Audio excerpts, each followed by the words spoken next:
ዚና የሚፈጽም ሰው ሙእሚን በሆነበት ቅጽበት አይፈጽምም አሉ።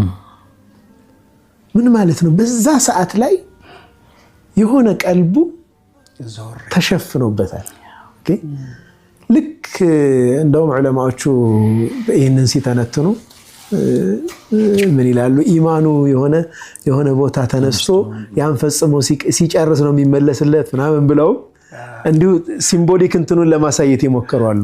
እንዲራቅ ባናደርገው ማለት ነው። ግን በዛ ቅጽበት ጀሃነምን ቢያይ በዛ ቅጽበት የአላህን ትልቅነት ቢያይ እነኛ 3 ሰዎች ጉድጓድ ውስጥ የተደፈነባቸው ዋሻ ውስጥ ገብተው ቋጥኝ የዘጋባቸው ሰዎች አንዱ ሰው ያጎቱን ልጅ ለዝሙት ፈልጎ ገንዘብ ቸግሯት መጣ። እምቢ ብላው ነበር ካሁን በፊት ገንዘብ ቸግሯት መጣች። ያን ችግሯን ተጠቅሞ ገንዘቡን እሰጥሻለሁ ግን ራስሽን ልትፈቅጂልኝ ይገባል አላት። በጣም ስለተቸገረች ፈቀደችለት። በእግሮቿ መካከል ከደረሰ በኋላ ነው የሚሉት ነብዩ ሰለላሁ ዐለይሂ ወሰለም ኢተቂላህ አላህን ፍራ አለችው። ሐራም የሆነን ቀለበት አትንካ አትክፈት አለችው። ባንተ ላይ ክልክል የተደረገ ነገር ተፈናጥሮ ጥሏት ተነሳ። በዛ ቅጽበት የአላህ ዐዘማ ልቡ ላይ ሲመጣ ያ የማዕሲያ ስሜት ተኮላሸ ማለት ነው። በቃ ጠፋ፣ ስሜቱ ይጠፋል።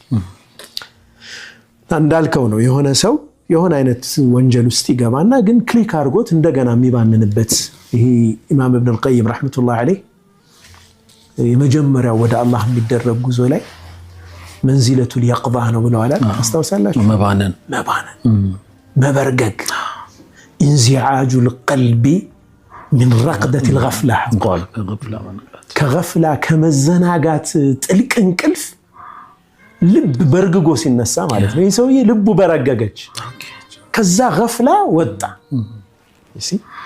ይህንን ስሜት ለማምጣት ትልቁ መንገድ ሙራቀባ ነው። ሙራቀባ አላህ ያየኛል፣ አላህ ይሰማኛል፣ በአላህ ቁጥጥር